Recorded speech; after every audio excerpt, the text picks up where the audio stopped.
સુરતના અઠવા બિલ્ડરનો હત્યાનો મામલો સામે આવ્યો હતો, જેમાં પોલીસે ગણતરીના કલાકોમાં જ હત્યારાઓને ધરપકડ કરી લીધી છે.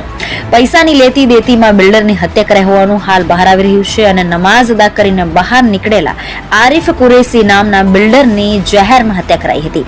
ઘટનાને અંજામ આપી આરોપીઓ ફરાર થઈ ગયા હતા. હત્યાની સમગ્ર ઘટના સીસીટીવી કેમેરામાં પણ કેદ થઈ હતી. ત્યારે પોલીસે આરોપી ફૈઝ મુલ્લા તલ્લોઈ અને તબરેઝ મુલ્લા તલ્લોઈની ધરપકડ કરી લીધી છે.